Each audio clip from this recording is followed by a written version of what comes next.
Bab 184, Eurasia, 3. Jangan lupa like dan subscribe, agar kami makin semangat upload lebih banyak. Christina tidak segera menjawab. Dia dengan cepat meraih bibirnya, yang baru saja akan berpisah tanpa sadar, dan dia berjuang untuk mempertahankan ekspresinya. Dia tidak tahu ekspresi seperti apa yang mungkin dia buat jika dia kehilangan kendali, tetapi dia juga tidak ingin tahu, dan dia juga tidak ingin menunjukkan ekspresi seperti itu kepada siapapun. Ah, sekarang setelah kamu menyebutkannya, kamu sepertinya telah memperoleh aksesori baru, jawab Christina seolah-olah dia tidak memperhatikannya dan baru saja menyadari keberadaannya. Menyembunyikan perasaannya yang sebenarnya di balik ekspresi terlatih adalah sesuatu yang akrab dengan Christina. Dia akhirnya melihat baik-baik jari Eugene dan berkata dengan senyum cerah, itu ada di jari manis tangan kirimu. Mungkinkah Anda telah bertunangan dengan seseorang? Tidak jarang melakukannya di antara anggota bangsawan, dan Anda juga tidak terlalu muda. Namun, jika Eugene Leonhardt telah bertunangan dengan seseorang, maka rumor pasti akan menyebar. Christina mengatakan semua ini dengan nada suara yang lembut. Saat kereta berangkat dengan gemuruh, Mer segera meletakkan kedua tangannya di jendela dan menempelkan wajahnya ke kaca. Saat gerbong berguncang dengan lembut, Christina melanjutkan berbicara, mungkinkah, apakah pertunangan itu sendiri dimaksudkan sebagai rahasia? Memang, saya pernah mendengar bahwa di kalangan bangsawan, pertunangan sering tercemar dengan niat politik dan pertunangan mudah putus karena perubahan posisi dan situasi kedua keluarga. Namun, tidak peduli apa masalahnya, dicap sebagai seseorang yang memutuskan pertunangan tidak akan banyak bermanfaat bagi salah satu pihak.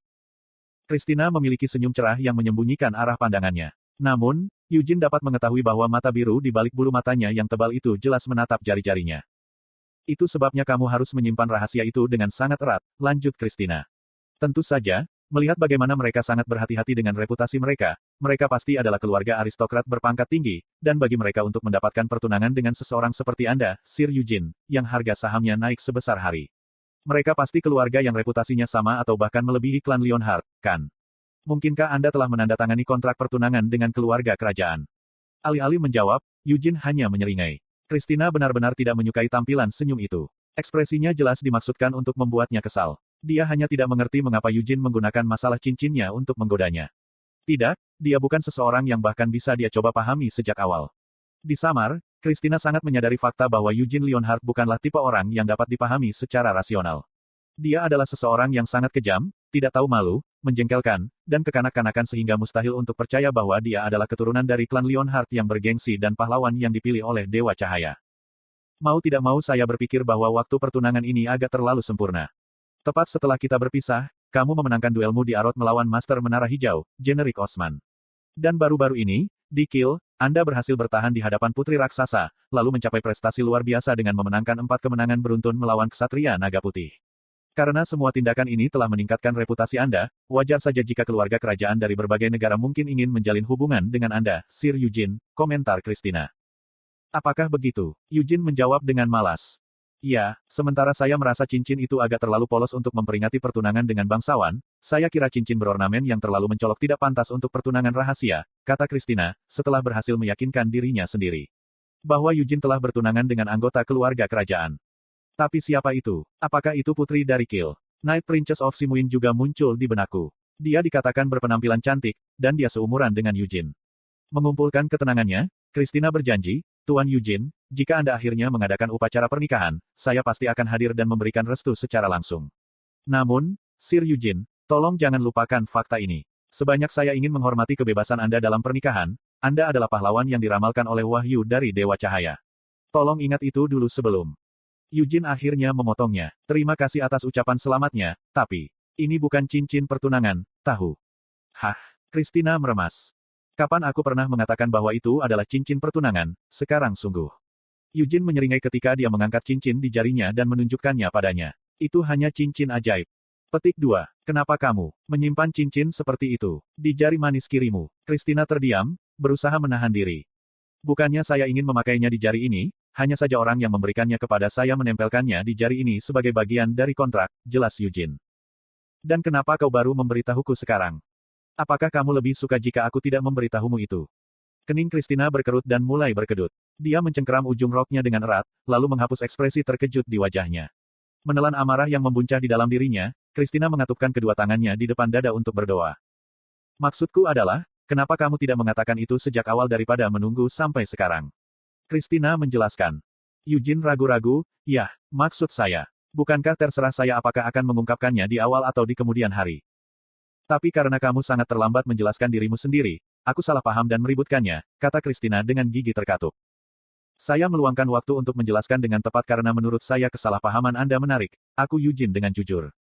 Tuan Eugene, Christina berhenti untuk menenangkan diri. Kamu memiliki kepribadian yang cukup nakal. Apa yang menyenangkan tentang mengejek seseorang langsung ke wajah mereka? Sebagai pahlawan, Anda harus memiliki karakter moral sedemikian rupa sehingga orang lain hanya dapat menyebut Anda sebagai orang suci. Tidak peduli seberapa berbakatnya Anda, dan bahkan jika suatu hari Anda berhasil menaklukkan Raja Iblis dan menyelamatkan dunia jika kepribadian Anda tetap jelek ini, maka tidak ada yang mau mengikuti Anda. Eugene mengeluh, bukankah terlalu kasar bagimu untuk memanggilku jelek hanya karena aku mempermainkanmu? Mer, yang menempel di jendela, menyela. Karena kamu benar-benar sampah, kamu harus menerima kritik dengan jujur. Mendengar kata-kata ini, Christina mengangguk setuju. Pada akhirnya, alih-alih mengatakan apapun sebagai protes, Eugene hanya mendecakkan lidahnya dan menoleh untuk melihat keluar jendela. Ketika dia melakukannya, Eugene tidak bisa tidak setuju dengan klaim Christina bahwa kereta itu memiliki daya tarik yang berbeda dibandingkan dengan gerbang warp. Pemandangan itu lewat dengan kecepatan yang jauh lebih cepat daripada yang bisa dilihat dari dalam gerbong. Ini disertai dengan gemuruh mekanis yang sangat stabil. Eugene santai, menikmati jendela besar. Di beberapa titik, kereta meninggalkan kota dan mulai melewati lapangan yang sepi. Di kejauhan, mereka bisa melihat kota putih tertinggal di belakang mereka. Faktanya, pemandangannya tidak banyak untuk dilihat, tetapi Mer terpesona oleh pemandangan itu, tidak dapat mengalihkan pandangannya dari jendela. Pada saat troli penjualan melewati mereka 3 atau 4 kali, Christina akhirnya angkat bicara, kamu tidak akan bertanya apa alasannya. Mer, yang sekarang duduk di samping mereka, sudah makan 2 kotak makan siang dan sedang mengunyah makanan ringan di pangkuannya. Alasannya, Eugene mengulangi dengan bertanya. Christina menutup kitab sucinya yang lusuh karena dibaca berulang-ulang. Mata Eugene juga akrab dengan buku tulisan suci itu, dia telah melihat buku yang sama setiap hari di samar. Christina sangat suka membuka buku itu dan membacanya di pagi hari, ketika dia baru bangun tidur, dan sebelum tidur di malam hari. Saya tidak menuliskan detail lengkapnya dalam surat yang saya kirimkan kepada Anda, Sir Eugene. Sementara itu karena saya merasa bahwa hal-hal seperti penegasan kesucian saya tidak layak untuk dimasukkan dalam surat saya kepada Anda, tampaknya surat itu, bersama dengan tindakan saya saat ini, telah membuat Anda sangat tidak senang, kata Christina dengan permintaan maaf. Eugene memiringkan kepalanya ke samping dengan dengungan penuh perhatian dan menatap wajah Christina. Bagaimanapun juga, penegasan kesucianmu dimaksudkan untuk dilakukan di tahta suci, bukan?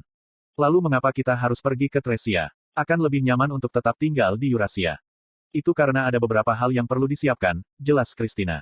Meskipun dia merasa sudah terlambat bagi Eugene untuk mengeluh atau bertanya mengapa, dia tetap menjawab dengan segera, di paroki Tresia, ada sumber cahaya yang dikatakan telah ditinggalkan di sana oleh Tuhan sejak lama. Mulai besok, saya akan berpuasa selama 3 hari sebelum berendam di musim semi. Sumber cahaya. Eugene mencari ingatannya untuk nama itu. Dia pasti pernah mendengar nama itu di masa lalunya. Saat itu, semua orang sedikit mabuk, dan mereka semua membicarakan tempat-tempat misterius di kampung halaman masing-masing. Apa yang begitu misterius tentang itu? Saya memberitahu Anda bahwa wilayah elf tempat saya tinggal memiliki pohon dunia. Hei, Hamel, apakah Anda tahu apa itu pohon dunia? Bukankah itu hanya pohon yang sangat, sangat besar? Ada pohon apel yang sangat besar di belakang rumah tempat saya tinggal saat kecil. Apakah Anda benar-benar membandingkan pohon apel dengan pohon dunia? Saya belum pernah mendengar klaim bodoh seperti itu. Tidak bisa. Mau bagaimana lagi, Mehaem, nanti, setelah semua ini selesai dan kita akhirnya bisa meninggalkan tempat terkutuk ini, aku akan membawamu ke wilayah elf dan memperluas wawasanmu. Tidak, aku tidak benar-benar ingin pergi. Jika aku pergi ke sana, aku hanya akan bertemu si brengsek Signard itu, dan pasti ada banyak elf dengan wajah dan kepribadian menyebalkan yang sama dengan si brengsek itu. Apa masalahmu dengan Big Brother Signard? Juga, bajingan, aku mencoba membawamu ke sana demi dirimu, jadi bukankah seharusnya kau diam saja dan berterima kasih padaku, kau, Jadi begitulah adanya. Aku mengerti sekarang. Jika Anda berdiri di samping sekelompok elf, cangkir Anda akan terlihat seperti bagian bawah tutup tempat sampah yang penyok. Apakah itu yang Anda khawatirkan? Kau ingin mati? Jangan khawatir, karena satu-satunya yang bisa berdiri di antara para elf dan tidak malu dengan penampilan mereka adalah Vermont, Anise, dan aku sendiri. Sebuah sungai panas mengalir melalui ladang salju di dekat suku Bayar. Hei Molon, aku mengerti apa yang ingin kamu katakan, tapi kamu tidak bisa mengarang hal-hal yang tidak masuk akal. Suku Anda tinggal di ujung utara sana, bukan? Jadi bagaimana mungkin ada sungai yang panas di tempat yang saljunya menumpuk seperti gunung, dan ada badai salju setiap hari? Biarkan saja, Hamel. Molon bahkan lebih udik desa daripada kamu, jadi ketika pembicaraan semacam ini muncul, dia tidak punya apa-apa untuk dikatakan. Karena ada salju di sini, dan salju di sana, dan salju dimanapun Anda memandang, Molon pasti ingin mengarang sesuatu. Sebagai pejuang suku Bayar dan Putra Padang Salju, aku tidak berbohong. Memang ada sungai panas yang mengalir di dekat suku kami. Tidak, mengapa sungai panas bahkan mengalir melalui padang salju? Jenis api apa yang bisa melelehkan salju hingga menyebabkan sungai mengalir? Apakah itu terdengar mungkin, bajingan? Meskipun itu bukan api, ada tempat di mana asap dan api mengalir di sepanjang sungai. Jika Anda tidak percaya kepada saya, tanyakan saja pada Vermont. Vermont dan saya sering mandi bersama di sungai itu. Sungai berasal dari mata air yang dipanaskan oleh lubang panas bumi. Air panas terkumpul di kolam, lalu mengalir ke sungai. Molon telah membawa saya ke sana beberapa kali, dan itu adalah tempat yang cukup bagus. Hanya dengan berendam di dalamnya, saya bisa merasakan bahwa kelelahan saya sangat berkurang. Itu bukan hanya kelelahan. Mineral dalam air yang mengalir melalui sungai sangat bagus untuk penyakit dan luka, bahkan beberapa di antaranya dapat disembuhkan hanya dengan berendam di dalamnya. Ini sangat bagus untuk kulit, jadi wanita kami sangat menyukainya. Anise, apakah kamu mendengar itu? Jika itu masalahnya, maka kita akan pergi, kan? Aku pasti akan pergi, jadi kau harus ikut denganku, oke? Kita semua bisa pergi ke sana bersama setelah perang usai. Saat itu, saya akan menjadi kepala suku Bayar. Jika saya meminta mereka mengosongkan sungai untuk teman-teman saya, maka anggota suku dengan senang hati akan memberi jalan bagi kami. Kemudian kita berlima bisa mandi bersama di sungai yang lebar. Kamu bajingan gila. Apa maksudmu, mandi bersama? Anise dan aku akan pergi ke sana sendiri, jadi kalian bisa melakukan hal yang sama sendiri. Hamel, jika kamu mengintip, aku akan membunuhmu. Itu hanya percakapan yang tidak penting. Setelah pertempuran berakhir, mereka akan berbicara tentang apa yang akan mereka lakukan setelah meninggalkan Helmut. Mungkin karena dia dalam suasana hati yang sangat baik hari itu, Anise, yang jarang berkontribusi dalam topik seperti itu, benar-benar angkat bicara sambil minum. Jika kita berbicara tentang tempat-tempat misterius, maka Yuras juga memiliki beberapa tempat seperti itu. Apa? Semuanya, tutup mulut. Molon, idiot, tutup perangkapmu. Anise mencoba mengatakan sesuatu. Sienna, isi cangkir Anise. Tanda pisah titik. Maaf, Anis, aku akan jadi orang pertama yang tutup mulut, jadi teruslah bicara. Tempat yang terlintas dalam pikiran saat ini adalah sumber cahaya. Sumber cahaya, dan apa itu sebenarnya? Sama seperti namanya, itu adalah pegas yang memancarkan cahaya. Pada pandangan pertama, itu terlihat seperti menuangkan cahaya, bukan air. Airnya, tidak sepanas sungai panas yang dibicarakan Molon, tapi cukup hangat. Apakah begitu? Sangat misterius. Mari kita pergi dan melihatnya bersama setelah kita selesai dengan ini, oke? Jika kita berendam di dalamnya, apakah kulit kita akan menjadi lebih baik seperti sungai di kampung halaman Molon? Jika kamu memasukkannya secara normal, lalu siapa tahu, itu mungkin memiliki efek seperti itu. Anise tidak membicarakannya lebih jauh. Petik 1. Meskipun kami tidak bisa pergi ke sana bersama, aku masih bisa melihat pohon dunia, pikir Eugene sedih. Meskipun dia belum pernah melihat sungai panas yang dibicarakan Molon secara pribadi, sungai itu sekarang telah menjadi objek wisata terkenal di Ruhr. Eugene tersenyum pahit saat mengingat masa lalu. Jika dia tidak mati di kastil penahanan Raja Iblis, apakah mereka dapat melakukan perjalanan bersama ke berbagai tempat yang mereka bicarakan saat itu? Saat itu, mereka sudah bepergian bersama selama lebih dari 10 tahun, sehingga mereka sering mengobrol tentang liburan seperti apa yang ingin mereka lakukan setelahnya. Eugene bertanya kepada Christina, apakah kamu bahkan perlu berpuasa? Bukannya mengosongkan perut akan membuat tubuh lebih bersih setelah mandi. Bukan hanya sekadar membersihkan tubuh, jelas Christina. Sebagai orang suci, tidak, sebagai kandidat orang suci, membenamkan tubuhku di sumber cahaya adalah ritual suci dalam dirinya sendiri. Saya sudah memasuki mata air itu beberapa kali sejak saya masih kecil. Kamu hanya berendam di musim semi secara normal? Tanya Eugene. Swish. Kegelapan tiba-tiba menyelimuti bagian dalam kereta. Mer, yang masih melihat keluar jendela dengan mata terpesona, menarik tangannya dari jendela karena terkejut. Kereta baru saja memasuki terowongan. Mantra di langit-langit bereaksi terhadap kegelapan dan menerangi ruangan dengan cahaya lembut. Itu juga bukan hanya seperangkat lampu sederhana. Garis-garis cahaya tipis memenuhi langit-langit, menggambarkan ikon keagamaan. Mungkin karena nama keretanya seperti itu, ikon di langit-langit adalah gambar Anise berdoa dengan mata tertutup. Ini adalah komposisi paling umum di antara banyak ikon yang menggambarkan Anise, tetapi cara sosok Anise digambar dengan garis-garis cahaya pada kanvas gelap yang dibuat oleh terowongan membuatnya tampak seperti konstelasi. Christina berharap kegelapan mampu menyembunyikan perubahan ekspresinya. Tidak, sebenarnya ekspresinya tidak banyak berubah. Namun, dia memang sedikit terguncang. Bahkan sekarang, sudut mulutnya terasa agak kaku. Christina dengan hati-hati berkedip sekali. Dia menenangkan hatinya yang gemetar dan terkejut. Apakah Eugene mengetahui sesuatu? Tidak mungkin itu masalahnya. Dalam kurun waktu tersebut, tidak ada kandidat suci lainnya selain Christina. Dengan demikian, pada generasi ini, pembaptisan yang harus diterima oleh semua kandidat suci secara berkala dengan pergi ke sumber cahaya telah dimonopoli oleh Christina. Ini berarti bahwa tidak mungkin informasi itu bocor ke tempat lain. Christina tahu lebih baik daripada siapapun betapa rahasianya kebenaran di balik baptisan ini disimpan. Saya tidak yakin apakah saya cukup mengerti apa yang Anda tanyakan, Sir Eugene, kata Christina setelah dia menenangkan diri. Apakah ada cara khusus lain selain hanya memasuki mata air, sama seperti mata air lainnya? Nah, sebagai permulaan, namanya sumber cahaya, bukan? Dan Anda adalah kandidat orang suci. Jadi jika Anda secara teratur berendam di dalamnya seperti itu bagian dari ritual, saya bertanya apakah ada sesuatu yang khusus yang Anda lakukan untuk membuatnya lebih ritualistik, Eugene menjelaskan. Jadi itulah yang dia maksud. Agitasi Christina dengan cepat mereda. Gemuruh, gemuruh.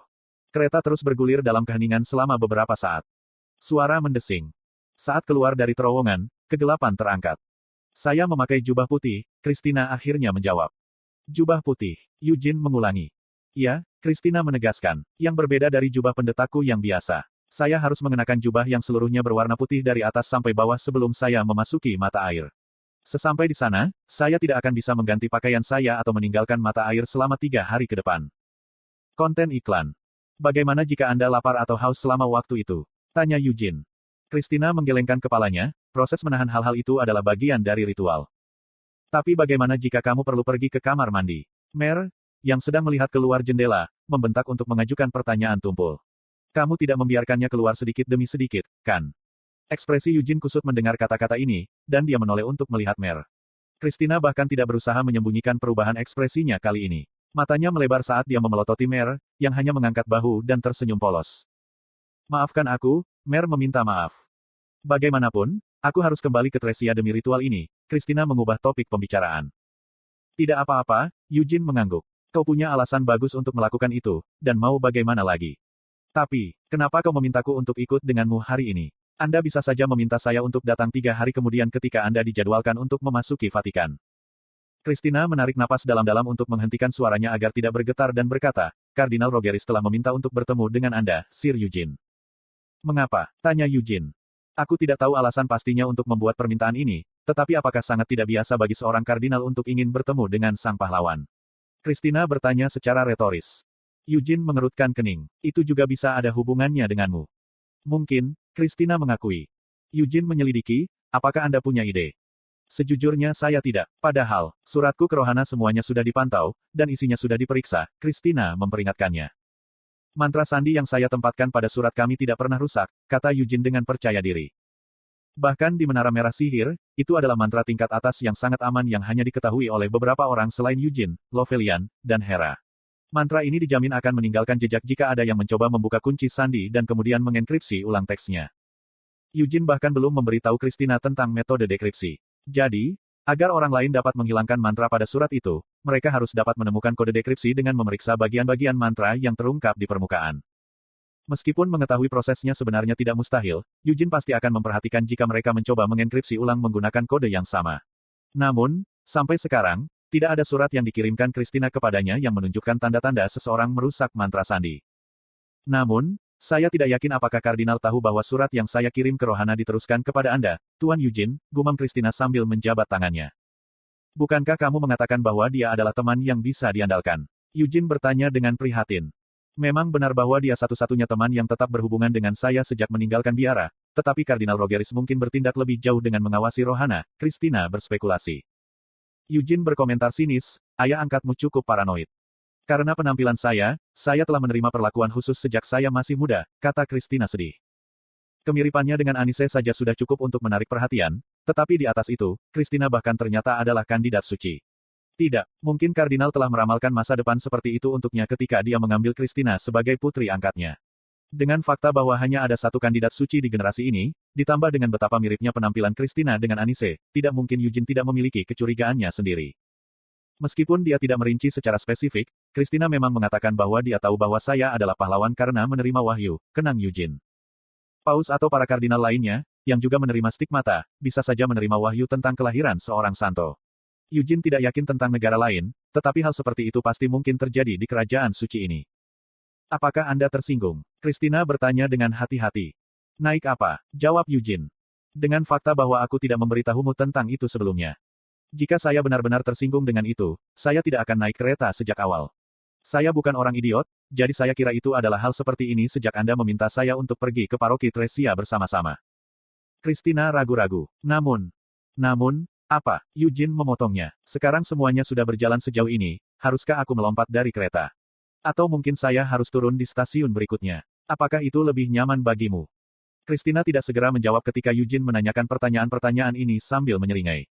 Aku tidak yakin, akhirnya Christina mengakui. Dia sendiri bahkan tidak yakin apa jawaban terbaik untuk pertanyaan Eugene. Christina mengingat semua yang dia lihat di Kardinal Rogeris mulai dari masa kecilnya.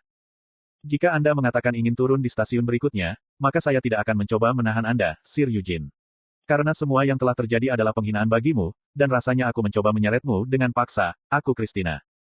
Kamu tahu, aku lelah hanya dengan melihatmu, desah Eugene. Christina melongo. Hah? Apakah kamu akhirnya angkat bicara setelah diam begitu lama karena kamu pikir aku perlu alasan seperti itu untuk menghindari pertemuan dengan Kardinal? Tuduh Eugene. Karena kamu berpikir bahwa jika aku naik kereta ini setelah mendengar keadaan sebelumnya, maka kamu tidak akan bisa memberiku alasan lebih lanjut untuk menolak ajakan Kardinal. Tidak dapat memikirkan jawaban, Christina hanya menatap Eugene dengan mata kosong.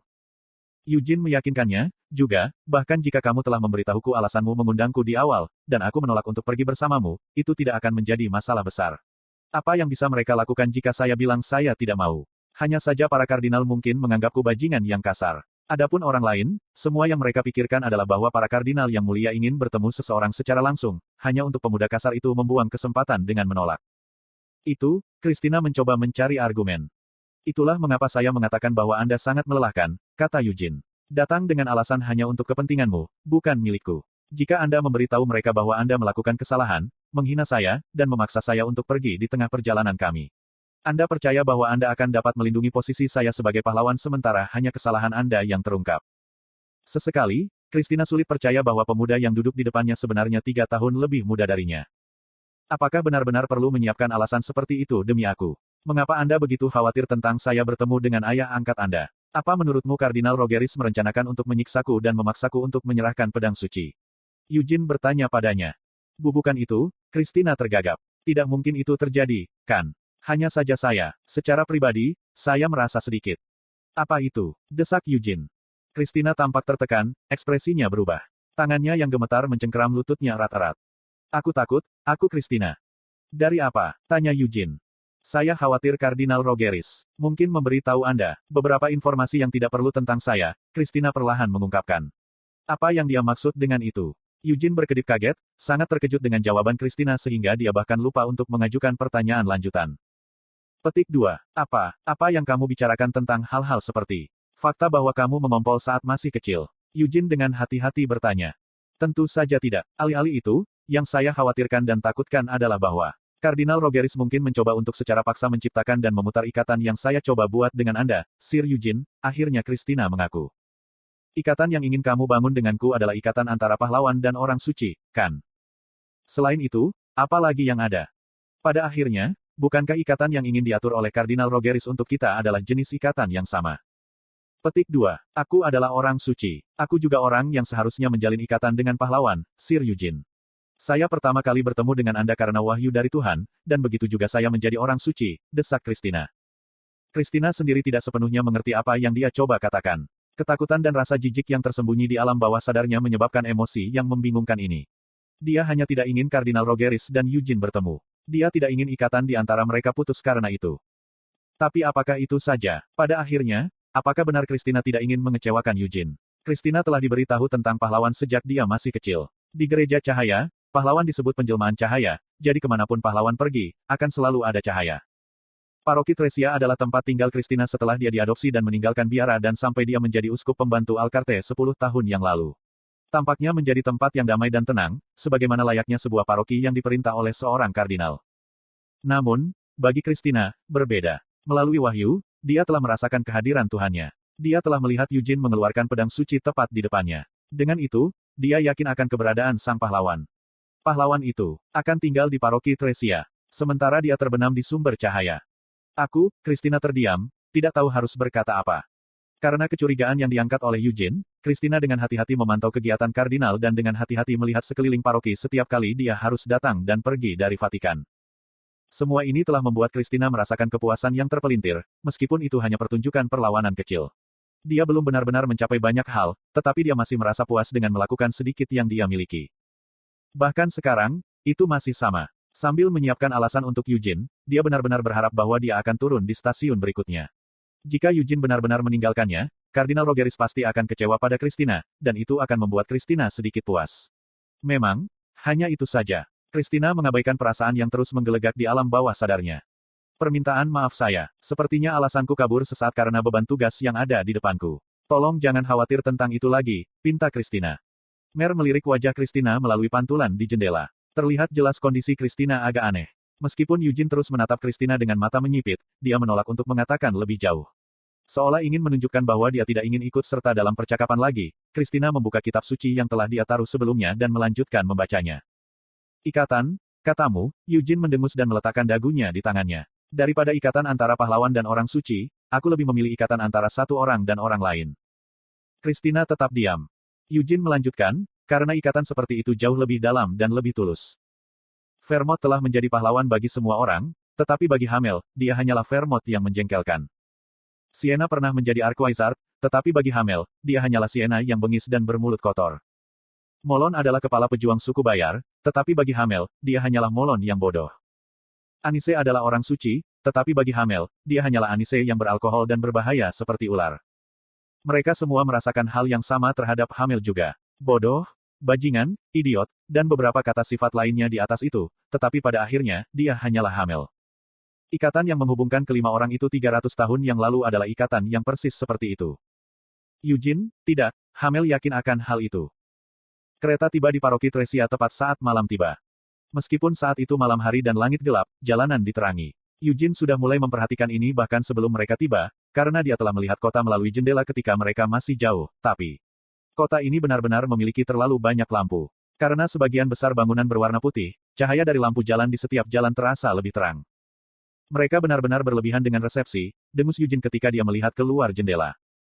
Christina bahkan tidak bisa memaksa dirinya untuk tersenyum. Dengan wajah kaku, dia juga melihat keluar jendela. Mengenakan sako hitam dan jubah merah, bersama dengan rompi merah, penyelidik Maleficarum, satu-satunya yang diizinkan berpakaian seperti ini di Yuras, sedang menunggu di peron. Inkuisitor ini bukan satu-satunya yang muncul. Berbeda dengan Maleficarum, ada juga paladin yang mengenakan seragam putih bersih, dengan palang merah yang membagi seragam mereka menjadi dua sisi simetris. Ini adalah ksatria salib darah, yang bertugas langsung di bawah tahta suci. Elit dari dua organisasi terkuat di seluruh Yura sedang menunggu di stasiun untuk menyambut mereka. Kereta akhirnya berhenti total. Tak lama kemudian pintu terbuka. Satu persatu, inkuisitor dan ksatria yang ditugaskan untuk tugas ini naik ke kereta. Eugene mulai berbicara, saya hanya memberitahu Anda ini sebelumnya. Suara langkah kaki yang mendekat semakin mendekat. Eugene menoleh untuk melihat ke lorong dan menyilangkan kakinya. Petik 2. Tetapi jika kamu membuat suara gerindra itu, ketahuilah bahwa aku akan memukulmu, Eugene selesai memperingatkan salah satu penyelidik. Di bawah sako hitam, rambut penyelidik dipangkas dengan potongan bob rapi yang membingkai topeng logam mereka dengan sempurna. Mata merah Hemoria menyipit saat dia menatap Eugene.